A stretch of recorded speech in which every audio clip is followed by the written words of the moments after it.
In the quaint town of Cedarville, where everyone knew each other and secrets were a rarity, lived John Anderson. John, an average man with financial struggles, found himself facing mounting debts and no clear way out. Desperation crept into his life, leading him to devise a plan that would, in his mind, solve all his problems. One gloomy evening, John stared at his loyal companion, Max, a golden retriever known and loved by the entire neighborhood. An idea struck him. What if he could use Max's charm and innocence to garner sympathy and financial aid? John hatched a plan to fake Max's injury, a broken leg that would tug at the heartstrings of online donors. With the rise of crowdfunding platforms like Gofundme, he saw an opportunity to turn his misfortune into a lifeline. Over the next few weeks, John meticulously fabricated a story about Max's tragic accident. He photoshopped X-rays of a broken leg, created a heart-wrenching narrative about how Max had saved him during a faux car accident, and even recorded tearful videos recounting the traumatic incident. With everything in place, John launched the GoFundMe campaign, pouring out his heart in a plea for help. The campaign gained traction quickly, shared across social media by well-meaning friends and sympathetic strangers. The funds started pouring in, and it seemed like John's plan was working better than he could have ever imagined. As the donations increased, so did the suspicions of some keen-eyed individuals in Cedarville. A few neighbors who knew Max well began questioning the authenticity of the incident. They started investigating, comparing John's online posts with Max's actual behavior. Word spread through the tight-knit community, reaching the ears of Emma Turner, a local veterinarian who had treated Max on several occasions. Emma couldn't ignore the growing concern and decided to delve into the matter. Emma carefully examined Max, taking note of every detail. She reviewed the X-rays that John had shared online and compared them to her own records. The discrepancies were glaring, and Emma's heart sank as she realized the extent of John's deception. Unable to contain her shock and disappointment, Emma contacted the authorities. The Cedarville Police Department opened an investigation into the fraudulent GoFundMe campaign, and the news spread like wildfire through the town. One crisp morning, as John was basking in the success of his scheme, the police knocked on his door. Startled, he opened it to find stern-faced officers standing before him. They presented the evidence, exposing the lies that John had spun to exploit the kindness of others. He was taken into custody, and the town that had once sympathized with him now looked upon him with disdain. As news of John's arrest circulated, the legal system began its course. John faced charges of fraud, embezzlement, and animal cruelty. The courtroom became the stage for the unraveling of John's web of deceit. Witnesses testified, presenting evidence that painted a damning picture of his actions. The judge, with a stern gaze, declared that justice would prevail. The consequences of John's actions extended beyond his own life.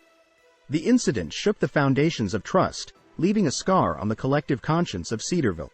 The local animal shelter, inundated with messages of concern, decided to launch awareness campaigns to ensure the safety of other pets in the community.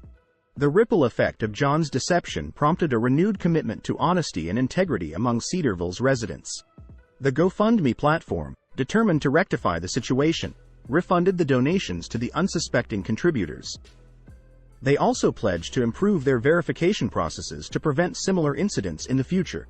As the town began to heal, Max, oblivious to the chaos he had unwittingly sparked, made a full recovery. People rallied around him, showering him with love and care. Max became a symbol of resilience, a testament to the strength of the community that refused to let deceit tarnish its spirit. Behind bars, John grappled with the consequences of his actions. The trust he had shattered, the friendships he had betrayed, and the once stable community he had disrupted weighed heavily on his conscience. In the solitude of his cell, John began to reflect on the choices that led him down this path.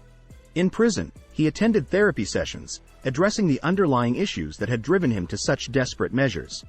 It was during these moments of introspection that he began to grasp the gravity of the impact he had on his community.